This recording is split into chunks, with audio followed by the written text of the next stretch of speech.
Daniel Jones, Jonathan Taylor, and the Indianapolis Colts host Will Anderson Jr.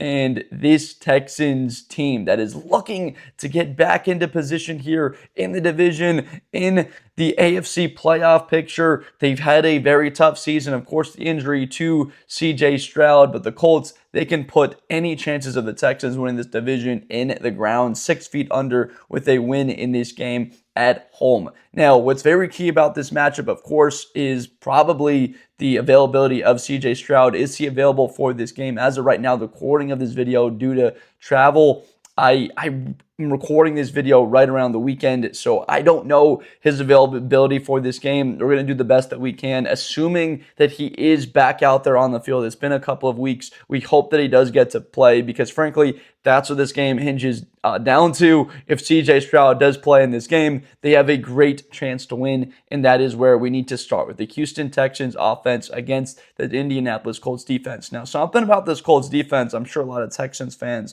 aren't fully aware of is that Texans fans think that their defense is the one in the division that gets after the quarterback the best, all the sacks. No, the Indianapolis Colts have more sacks. They're top 7 in the league getting after the quarterback. Both of these teams, though, do take the football away. Indy has 10 interceptions overall in the season. They're top 5 in that category. So in this one, it can't just be Nico Collins. That's what this offense throughout the year has heavily relied on. It's been their number one target, a top 10 wide receiver in the NFL, getting him the football consistently. Why not? He's one of the best in that area. And Davis Mills down the stretch and being able to beat a team like Davis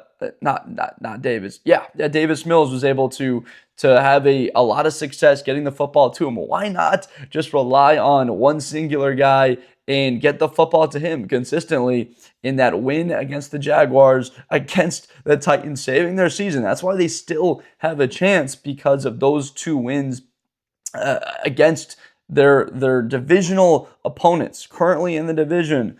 2-1 overall.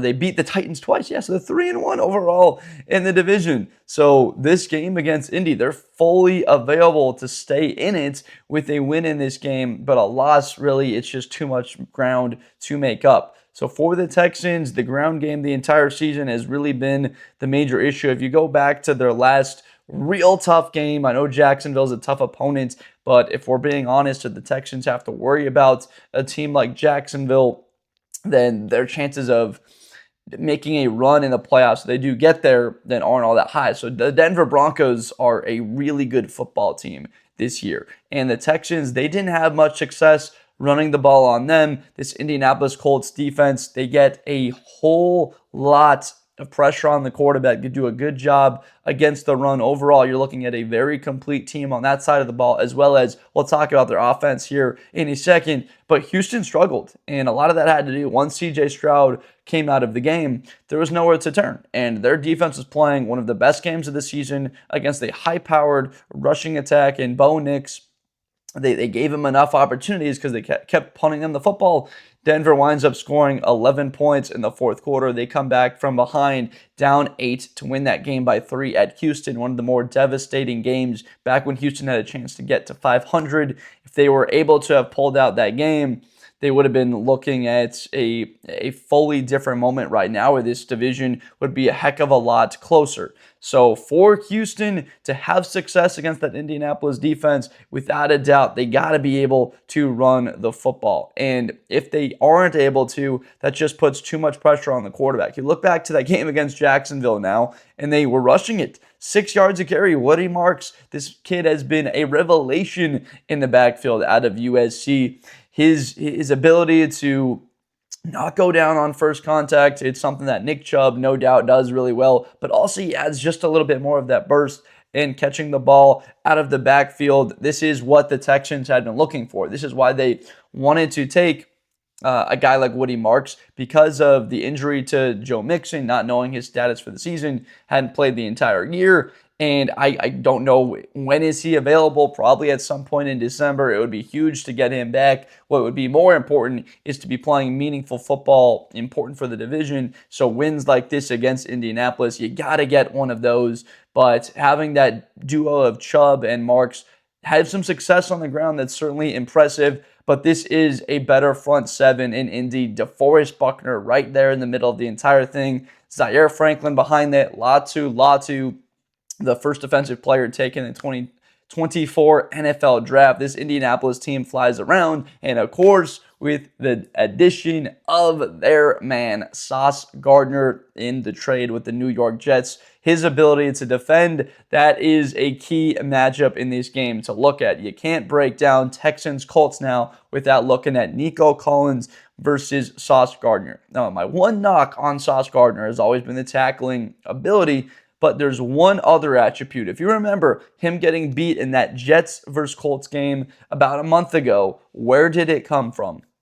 It was a large physical wide receiver in George Pickens running down the football field, and Sauce Gardner not being able to stack up physically, and George Pickens making a huge touchdown grab that kind of put that game away.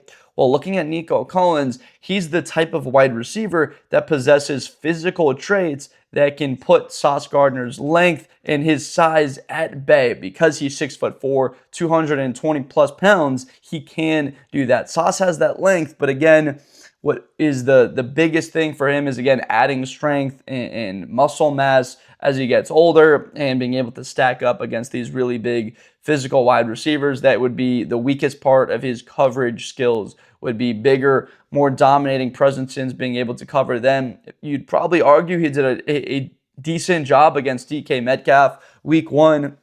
Nico Collins with just a little bit more wiggle. DK Metcalf's more of the straight line speed. Get this guy a little bit of space, that go ball, get him the ball, catch and run. Nico Collins is more of a go up and get it type receiver, a bit more precise with his routes. So that's a key matchup. Can Nico Collins have success with Sauce Gardner traveling with him all over the field? That's fascinating to me. And then who can be that second target? Who can be that second target for Stroud in this game? Is it Schultz, who's been one of the better tight ends, probably the most underrated tight end in the league this year? And then those rookies, Higgins, Knoll, they've started to come on definitely a lot more now down the stretch. They've been very effective, and with a guy like Christian Kirk not being at all a large role in this offense, you thought he would be more coming over from Jacksonville. And then Tank Dell, who hasn't played the entire season, you really would have loved to get him back, and getting him back maybe at the end of the year, but you can't rely on that as he hasn't been on the field. So these rookies, who can turn into that number 2 target if Nico Collins is struggling to win one-on-one or to get open and be that guy? He will get his targets. He's no doubt going to get his targets. He's going to get 12 targets in this game. You have to continue to get him the football. I'm not shying away from Sauce Gardner. I mean, I've seen it on the film that Sauce can get beats when he goes up against these larger wide receivers that possess a lot of physical tools. That's exactly where this one starts to hinge on Collins, and where I believe that the Texans can have some success. So that game is, again, we're going to hinge a little bit towards an advantage of Houston because of that type of physical player against just about any other team. If this were the Chiefs against the Colts, I love all the matchups for Sauce going up against that team. I would have liked to have seen that matchup. I'm recording this video before the Colts and Chiefs game, so I don't know the results of that one. I would love to be able to break down how those guys did, but again, they don't have that big physical wide receiver. It's Rice, it's Worthy, it's Hollywood Brown. Those guys are all burners, underneath catch and run type guys, take the top off of defense. It's a complete different skill set that Collins possesses. So let's flip it around now. This Indianapolis Colts offense, and for them going up against Houston, it's going to come down to Jonathan Taylor. His ability to run the football, well, he's been the best runner in the entire NFL this season. He's been 26. What am I saying? Number 28, Jonathan Taylor. He's been great running the football the entire year, and he's been in the MVP race. He's a thoroughly effective back on every down because of the size, the strength, but also that burst that he possesses, that he's able to take a little bit of space and turn it into a 14-yard run. Able to take just a little bit more than that, and he can break it for 50 yards. This is the best running back in the NFL this year. You know that going into this season that you thought he would have a really good year. The first 2 years were huge. Last year had a big year. There's a bit of that lull there. 2022, 2023, he was injured, wasn't on the field fully available. But you look at when this guy's on the field for 14 or more games, he's having over 1,000 yards. He's on pace to get to somewhere around 1,700 yards rushing this season, over 20 touchdowns. Jonathan Taylor, firmly why the Indianapolis Colts are in a position to compete for the 1 seed. And that is the key. The Indianapolis Colts aren't just thinking about winning the division. They want that 1 seed, and that's critical because that means if you get to the champ game that you host the Patriots or you host the Denver Broncos or it's Buffalo coming into your place, and you don't got to bring this offense that operates so much better when they have a chance to do it indoors in a dome and they have it on their turf. Going to Buffalo in the slush or the snow or the cold, that's a matchup that you wouldn't like. And for Indy, again, the number 1 seed, they get a first-round bye. You don't have to play a team like the Chargers, bringing them in there, or the Kansas City Chiefs, bringing them into your building for the first round, or whether it be the Jaguars in a divisional game potentially, or the Houston Texans having to see them again for a 3rd time and play them in the playoffs. I mean, those matchups don't sound like a whole lot of fun. And Aaron Rodgers maybe led Pittsburgh team or a Chiefs. Like, there's going to be some very good opponents. Whoever gets the 2 seed, it is the biggest swing in the entire league. Who gets the 1 seed or the 2 seed? Last year, the Lions, they end up winning that 1 seed game, and the Minnesota Vikings lose. Minnesota has to play the Rams, and they get blown out. So you're looking at a swing potentially in getting to the champ game or not by just getting right immediately through that first round, and then you play the lowest seed available if you were the 1 seed. So Indianapolis, with a season like this, you'd imagine they just have to get the 1 seed in this conference for this full regular season to be determined a success. If they don't get the 1 seed, I would say it's a failure. I know that's really tough to say with the Patriots schedule down the stretch, but for Indy and the way that the AFC playoff picture looks this year, it's just required. The team that they'd have to play in the first round is going to present a whole bunch of challenges, and you just think their chances of getting to the Super Bowl would probably double if they're able to get that positioning. Now, no, able to do that, they got to win a game like this one against the Texans, and we talk about the Texans defense and that front four. My gosh, Will Anderson Jr., back-to-back SEC Defensive Player of the Years, Rookie of the Year defensively, and what he did last year against defensive competition and being in that consideration, this guy is a monster. And then why is he so effective? Because of Danielle Hunter on the other side of him getting after the quarterback. These guys are really good every down. They can defend the run well. Will Anderson's got to improve a little bit in that aspect. He's already very good at it, but you're looking at a guy that wants to be an all-pro, in the running for all-pro every year. That's what it takes, even improving against the run, getting stronger physically to eat up those blocks and to continue to be an every down guy. He has fully turned into that Nick Saban, going back to his days there with Alabama, turned into one of the best edge defenders in the league, and he's even made better because of the kneel on the other side of him. And that's why I put the onus on Jonathan Taylor to run the football. If he has 27 carries for 146 and a touchdown or two, Colts are going to win this game because they'll eat up clock. It's going to put too much pressure on Stroud and this Texans offense to move the ball. That's just the formula for Indy to win. It has been a successful day on the ground for Jonathan Taylor. You go back to their loss against the Pittsburgh Steelers. Jonathan Taylor, 14 carries, 45 yards. Daniel Jones, 3 interceptions. I mean, that's a game that you can kind of throw out, throw away the film, burn it, bury it, whatever you want to do, shred it. Don't watch it, whatever. Sometimes you just have a day like that. But again, the formula, Pittsburgh coming out and stopping the run, loading the box, and having success against them, that was one of the true keys. And Indy, them beating the Denver Broncos, why talk about them having a great chance for the 1 seed? Again, that tiebreaker, that head-to-head, is critical. If they have the same record at the end of the year, that sequence of the blocked field goal, the Colts wind up with the 1 seed and not Denver. That's massive. Obviously, the Patriots and the Colts don't play in the regular season. It's funny, the Patriots and how good they were with Brady, the Colts with Peyton Manning, and now we get back to it, and they are two of the best teams in the conference. It just feels right for those of you. I mean, I grew up in those 2000s with Brady and Manning every year going right at each other. That AFC champ game with the Colts coming back from 18 points to get to the Super Bowl, and then they beat Chicago in it.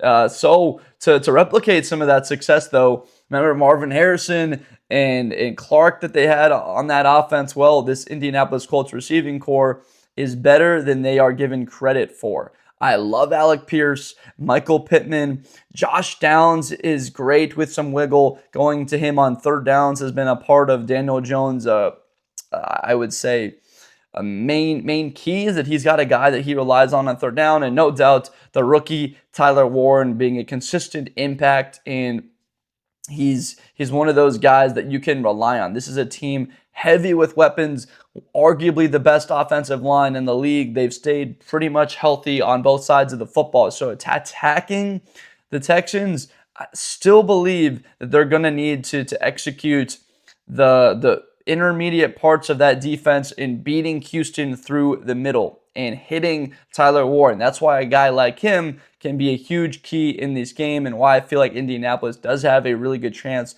to beat the Texans is Tyler Warren and his ability to run after the catch as a blocker. He's the type of guy that presents a matchup nightmare. Him against Azeez Al-Shaair, that is one of the keys. Azeez Al-Shaair having to cover Jonathan Taylor. This is a very tough day for Al-Shaair, one of the more physical and taxing games he'll have to play. Probably will have to take 5 hours of ice baths after this game, get in the hot tub, cold tub, hot tub, cold tub, hot tub, cold tub for a day after this one. And his responsibilities, tackling Tyler Warren, tackling Jonathan Taylor, sprinting his butt off. If there's a guy that can go and do it, of course, that is a defender like Al-Shaair, some of the best linebacker play you will get to watch.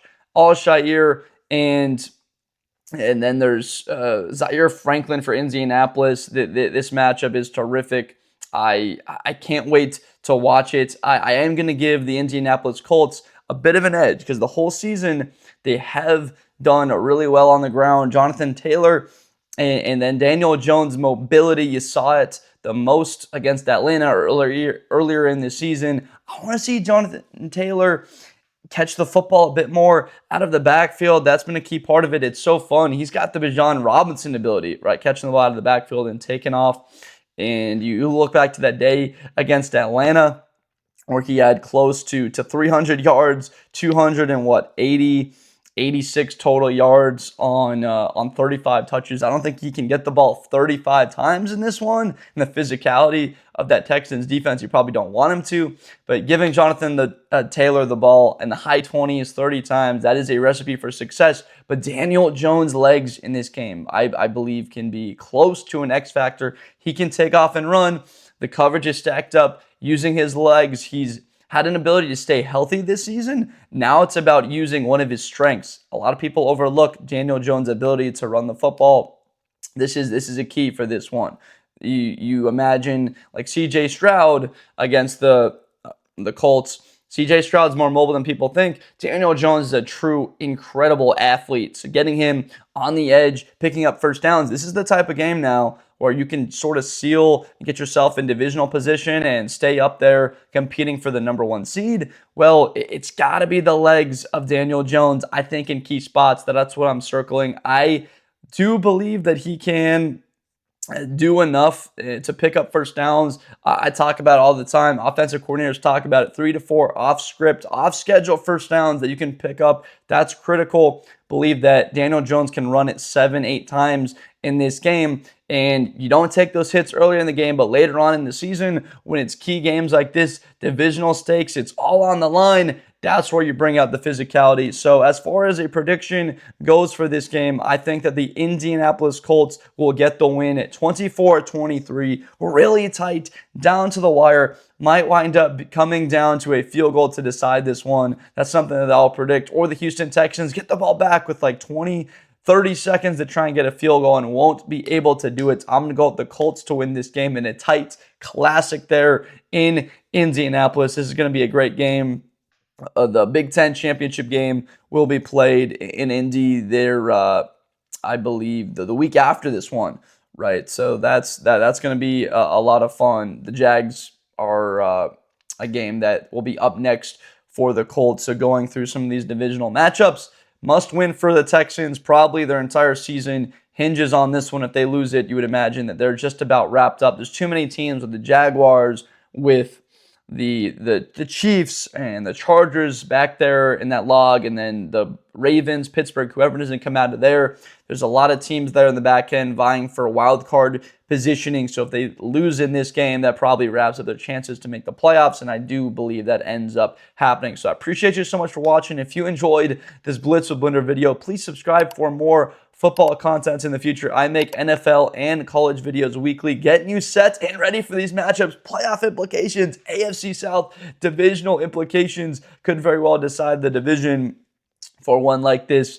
The Colts, with their schedule and the way that it's shaped up, a win like this one, if they were vying potentially with the Texans bit, or they could have the division wrapped up for that last matchup, and it only depends on seeding, or if they're close to the Jaguars, they can pull away with the key divisional win in this game. So let me know everything down below in the comments. Tell me why I'm wrong, you believe Houston could win this one, or I am right and you agree with me, and I'll try and get down there and engage with you as well as I can. I appreciate you guys so much for watching. Please enjoy and stay safe for your Thanksgiving day, your weekend travels this week. It's the best time of year, the holiday season, enjoying it with loved ones and friends, and then enjoying some great football. So thank you so much, and I'll see you next time. Best player in college football. That Georgia and Ohio State game, New Year's Eve, is going to be a classic. Josh Blunder, hi everybody, I'm Josh Blunder. To the 40, 35, 30, Espinosa to the 20.